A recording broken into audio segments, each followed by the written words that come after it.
নির্বাচনকে যদি আজকে নিরপেক্ষ করতে হয়, আমি মনে করি বিভক্তির রাজনীতি বাদ দিয়ে, বিভাজনের রাজনীতি বাদ দিয়ে আজকে সরকারকে সবাইকে নিয়ে একসাথে বসতে হবে কিভাবে আমরা একটা নিরপেক্ষ নির্বাচন করতে পারব।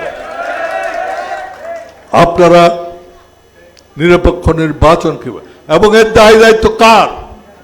কারণ আজকে যেই সব চাঁদাবাজি হচ্ছে, লুটতরাজ হচ্ছে, দখলদারি হচ্ছে, এগুলো কারা করছে? করছে রাজনৈতিক দল সমর্থিত লোকজন। সুতরাং এই রাজনৈতিক দলগুলো আজকে একসাথে বসে ঠিক করতে হবে তারা এগুলো করবে না। তারা এই দখলদারি যারা করে তাদেরকে পার্টিতে রাখবে না, যারা খুন খারাপি করছে তাদেরকে পার্টিতে রাখবে না। আপনারা আজকে নির্বাচনের কথা বলছেন,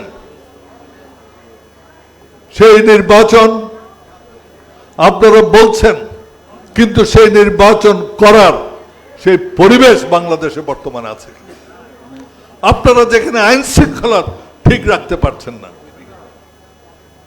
যেখানে মানুষের জীবনের নিরাপত্তা দিতে পারছেন না, সেখানে আমরা কিভাবে আশা করব একটা নির্বাচন হবে যেটা সকলের কাছে গ্রহণযোগ্য হবে, একটা নির্বাচন হবে যেটা সকলের কাছে নিরপেক্ষ, যেটা সকলে মনে করবে নিরপেক্ষ হয়েছে, একটা নির্বাচন যেটা গ্রহণযোগ্য, নিরপেক্ষ এবং স্বচ্ছ।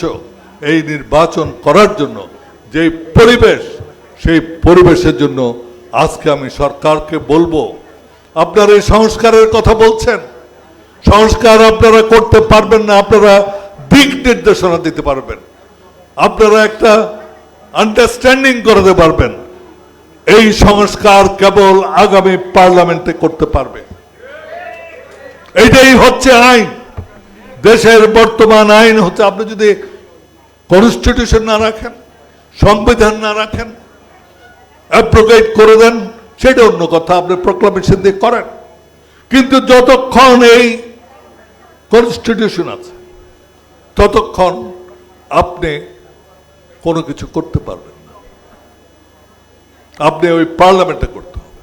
সেই পার্লামেন্টে যদি নিরপেক্ষভাবে নির্বাচিত না হয়, তাহলে তো আমরা সঠিক সংস্কার আমরা করতে পারবো না।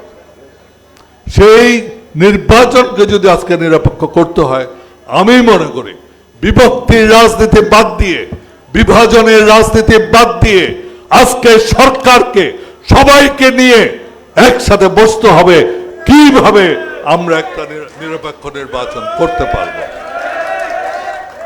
আপনারা নিরপেক্ষ নির্বাচন কিভাবে, এবং এর দায় দায়িত্ব কার? কারণ আজকে যেই সব চাঁদাবাজি হচ্ছে, লুটতরাজ হচ্ছে, দখলদারি হচ্ছে, এগুলো কারা করছে? করছে রাজনৈতিক দল সমর্থিত লোকজন। সুতরাং এই রাজনৈতিক দলগুলো আজকে একসাথে বসে ঠিক করতে হবে তারা এগুলো করবে না।